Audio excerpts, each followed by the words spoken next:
The kettenkrad, and I didn't get much done today. I basically, I'm getting ready to start painting a track, which we're going to start with dark tracks from MIG. It's just basically going to be a base coat all the way around, and I got to do that on a low pressure with the airbrush, and then paint the pads on top black, and then get some wear in there and all that good stuff. Anyway, the dark track's going to be my first round of track duty, and then I'm going to go pick up some Vallejo effects. They got some basically some ready-made washes that I want to use on this, and I'll show that when we get to it. But I did put a wash on the inside, and I don't know if you can actually see it here. I just basically did around the motor part. I'll do a little bit more on the back here. Need to add just a little bit more just to make it darker, especially just back here, because that's all you're going to see of it.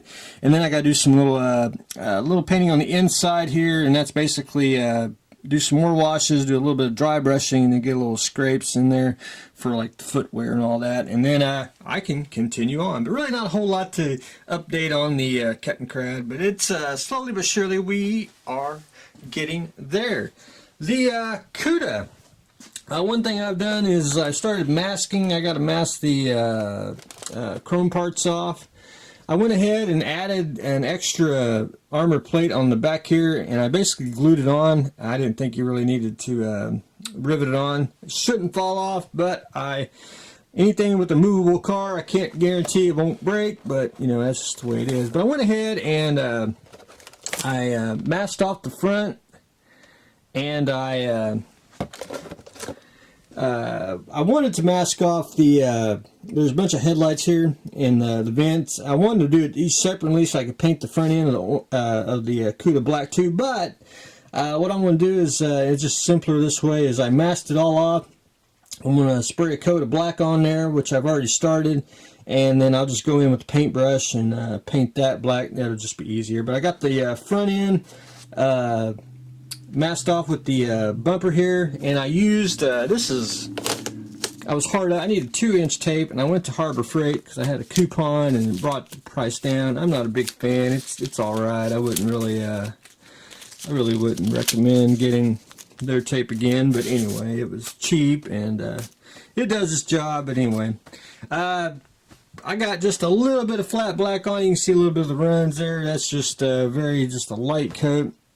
And I'll put another big heavy coat on there, and then we'll, you know, it'll be ready to be basically painted. And what I'm going to do is I'm going to basically take one coat and put another coat on, and then about 3 coats. I probably should last, even if it does get scratched up. Some of the orange may show through. But I was playing around with the lights here. What I'm going to have to do is I'm going to have to take apart the hinge here and the screws that you got, and then I'm going to tap them right here so I can put that on, screw the light bracket on, and then put the lights back on. I was going to do it from underneath, but I don't think that would work. So that's my game plan, and it should look pretty darn slick. Let me see if I show the picture. If nothing falls. There's actually like a little netting that goes around on top, and what I'm going to do is after I get everything on, I'm going to take like medical gauze and I'll soak it in paint, and I'll put it on here, and it'll give the effect of the little netting that goes on top. But anyway, we'll get there, and I got to put the guns on. You know, it's just a lot of planning, and you know, got to do it right the first time, and we will get it done. Decal duty begins on the 190s. I started the 190A, and the Lifelike decals, they actually going pretty darn well.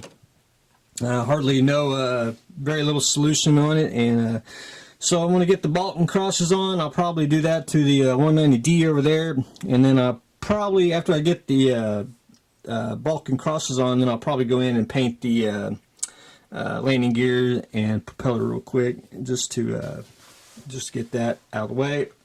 That's my game plan so far. The Haunebu.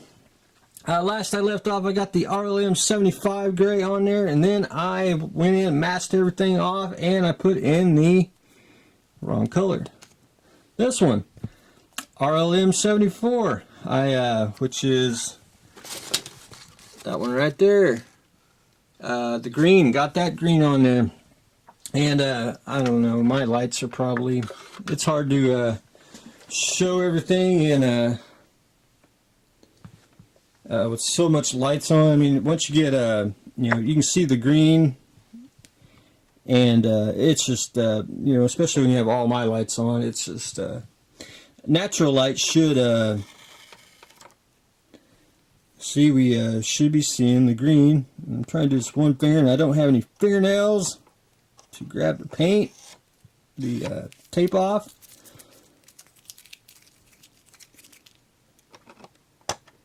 Come on, come on. Should do another side. Thought this side would be easier. But anyway, there we go. You should be able to see the green. And later today I'll get the tape off, and then I'll do one more video, show you what it looks like on there. And if you are, and if you do like it, we will seal it and do decals on it. Anyway, I'll rip the tape off today, and then we'll try to do a little show and tell on it, and we'll be good to go on the Haunebu, and then we start decaling it too, and finish it off, because it needs decals so we can bring it to life. But anyway, that is what I have got going on today. I'll probably have a little bit of a shed update. I haven't decided. Depends on what kits we got in. But anyway, I'm painting the splinter pattern on the Haunebu, starting decal duty on the 190s. We are painting black and adding armor and all kinds of goodies to the battle cuda, and slowly but surely painting away the kettenkrad. But anyway, that is what I've got going on today, so stay tuned for the next exciting episode.